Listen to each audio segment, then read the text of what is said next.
Catherine Garcia here today, and we are talking about the complex extraction procedure. First, we will start off by naming the instruments we will have on our tray setup. I will start off with the basic setup, which is the mouth mirror. It is used to retract cheeks or lips. Then we have our three-way air water syringe. This is for air or water or a combination of both. Then we have our cotton pliers. This is used to transfer materials in or out of the mouth. Then we have our explorer. This is used to check for calculus. Then we have our 2x2 gauze. Then we have our HVE tip. This is used for larger amounts of debris or saliva. Then we have our saliva ejector used for smaller amounts of saliva. Then we have our topical anesthetic. This is used to numb the area we are doing the procedure. Then we have our scalpel. This is used to precisely incise or excise soft tissue with least amount of trauma. Then we have our periosteal elevator. It is to get around the teeth and loose its periodontal ligaments. Then we have our elevator that is usually straight. Our east and west elevators to remove roots. Then we have our forceps for upper or lower extractions. Then we have our root tip pick, removes roots from east or west. Then we have our wronger crunches bone or grabs tissues. Then we have our surgical curette. This is used to scoop for excavation. Then we have our bone file. This is to trim and smooth bone. Then we have our high-speed handpiece with surgical burr. Then we have our suture and our surgical scissors to cut sutures and trim soft tissues.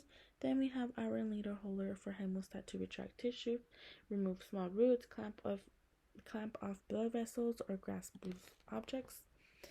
The complex extraction is for impacted tooth that will need more additional knowledge and instruments, unlike the simple extraction. First, we will start off by seating our patient, explaining the procedure. We will sign the consent form, review the medical history, answer any concerns or questions. We will take the blood pressure, and we will review the post-operative instructions before and after the procedure. Then we will apply the topical anesthetic. The doctor will be using an explorer to make sure the patient is numb. A scalpel will be used to incise the area.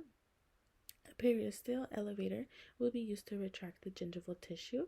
If necessary, the high-speed handpiece and surgical burr will be used.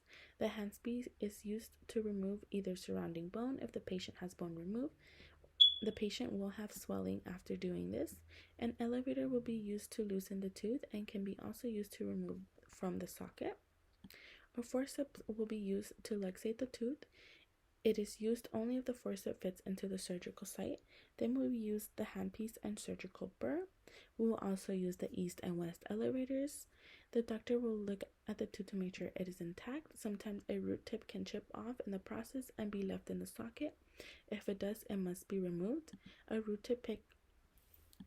tip pick, use the surgical aspirating tip to suction any debris from the socket. Make sure the doctor is okay with this. Some doctors prefer to leave the blood alone and not be disturbed. Smooth the alveolar ridge with a wronger bone file. Sutures are placed.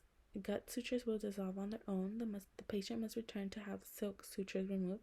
The patient does not have to return to remove absorbable sutures. Fold a 2x2 gauze and place on the extraction site and instruct the patient to bite firmly for at least 30 minutes. An extra gauze will be given to the patient in case they need to change it. We will seat the patient up slowly, repeat post-op instructions, and give the patient in writing with extra gauze. If the patient feels okay and is not dizzy, they can be dismissed.